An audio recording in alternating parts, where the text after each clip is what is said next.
Hello and welcome to Fintech Today. I'm Matt Hyde, the founder of Fintech Awards London. It's day 3 of our judging, so the last 28 interviews of the day. And it's great to be joined by one of our sponsors, the sponsor for the InsurTech Company of the Year, quite a big one. Maybe David, you can introduce yourself. Sure, thanks for having me.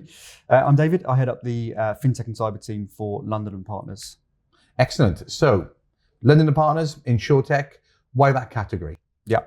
Well, look, we get involved in these awards generally because they are a brilliant fit in terms of alignment with our objectives and our values. Our role at London and Partners is to tell London's story, really. And I think there's no better way of doing that than actually celebrating and showcasing some of the real companies and real founders that are making their mark in the industry.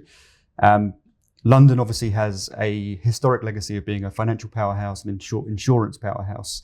And when you couple that with the tech innovation and talent that's here in London, we've got this amazing InsurTech community that are doing incredible things, disrupting the market with blockchain, AI, big data, and we want to celebrate that, really. Yeah, well, and we certainly appreciate your support in these awards. So thinking of and talking about London, obviously you're going to be slightly biased towards London, but people talk about London being the fintech capital of the world. Are we still the fintech capital of the world? Yes, absolutely. As you say, definitely biased, but look, we had UK FinTech Week take place last week, and you would have seen the optimism, the excitement, the incredible companies that we both brought over to London for that week, but also the incredible ecosystem here that kind of really lent in.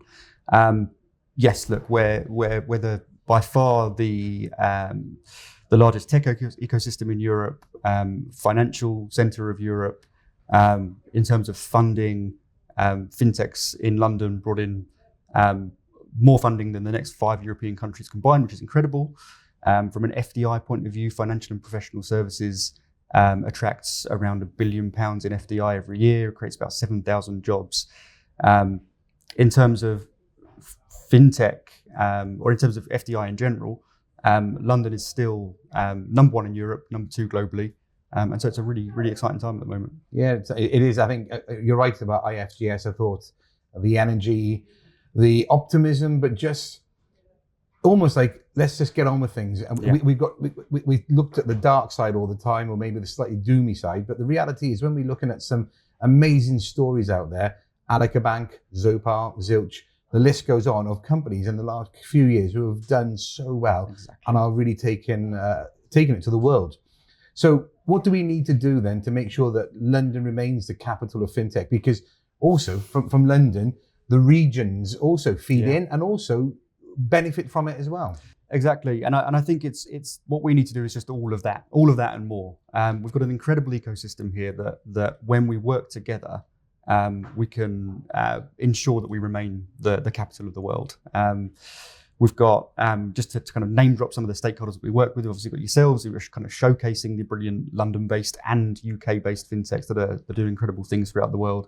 We've got an incredible regulator here in the FCA who are really leaning in at the moment and meeting companies and engaging with them. Innovate Finance, we're here today in their office, and it's been incredible spending a bit of time with Janine and the other judges today.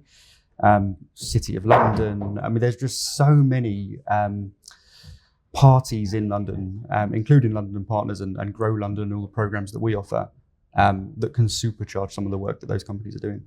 You are great. Well, look, we certainly appreciate all the work that you and your team do. I think it's really important that we continue to promote the UK, London, the regions, and we look forward to celebrating all the finalists on June the 18th. Yes, looking forward to being there. It's always a great night.